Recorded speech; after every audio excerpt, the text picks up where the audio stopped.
Suez नहर की दिलचस्प कहानी। तारांकन स्वेज नहर मिस्र में है, जो भूमध्य सागर को लाल सागर से जोड़ती है। भूमध्य सागरीय तट पर स्थित पोर्ट सईद से शुरू होकर स्वेज शहर के पास लाल सागर में जा मिलती है।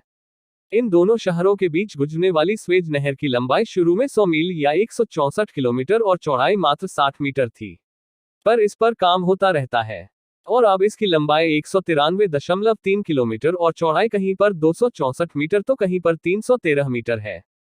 जनरल सीसी के सत्ता में आने के बाद इस नहर के एक बड़े प्रोजेक्ट पर काम हो रहा है। 2023 तक पूरा होने की संभावना है। फिर इस नहर की चौड़ाई दुगनी हो जाएगी। इस 193.3 किलोमीटर लंबी नहर की वजह से यूरोप से एशिया का रास्ता बहुत आसान हो गया। यूरोप से भारत जैसे देशों में आने के लिए पूरे अफ्रीका महाद्वीप को पार नहीं करना पड़ता और लगभग 4000 मील या 7 दिन की बचत होती है। विश्व व्यापार में इस नहर का हिस्सा 10% का है, अर्थात विश्व में सालाना जितना माल ढोया जाता है उसका 10% माल इस नहर से गुजरता है। हर वर्ष इस रास्ते से 1.5 करोड़ कंटेनर सामान यूरोप जाते हैं, जिनमें 75% चीन के बने हुए सामान होते हैं। इस नहर से होने वाली सालाना आमदनी मिस्र के लिए बहुत महत्वपूर्ण है। ये टूरिज्म के बाद आमदनी का दूसरा बड़ा स्रोत है। स्वेज नहर का इतिहास अंडस्को अभी जो स्वेज नहर है, यह 1869 में बनकर तैयार हुई है।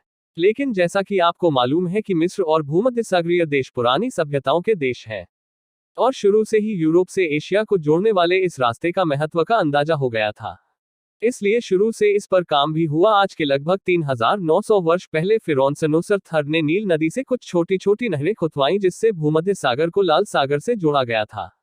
इसके बाद दूसरे फिरौन और उसके बाद रोमन साम्राज्य व बाइजेंटाइन साम्राज्य में भी इन नहरों को विकसित किया गया।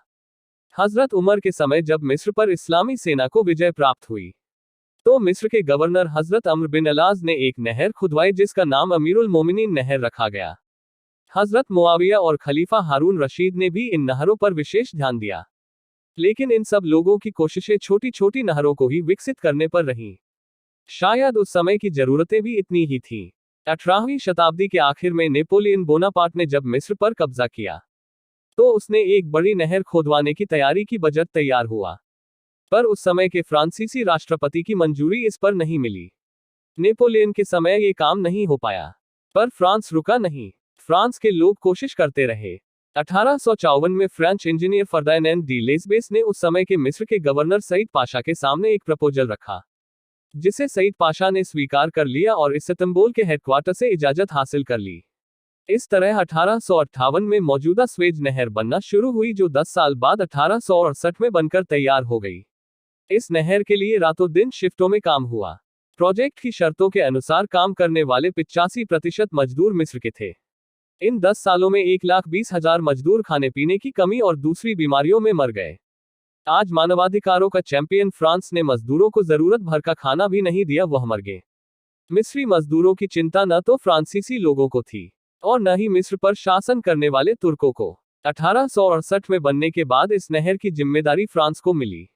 आमदनी का मात्र 15% हिस्सा ही मिस्र को मिलता था। 1954 में जमाल अब्दुल नासिर ने स्वेज नहर फ्रांस से लेकर उसका राष्ट्रीयकरण कर दिया, जिससे नाराज होकर फ्रांस, इजरायल और ब्रिटेन ने मिस्र पर हमला कर दिया। उसके बाद 7 वर्षों तक ये नहर दूसरों के कब्जे में रहने के बाद मिस्र को वापस मिल गई।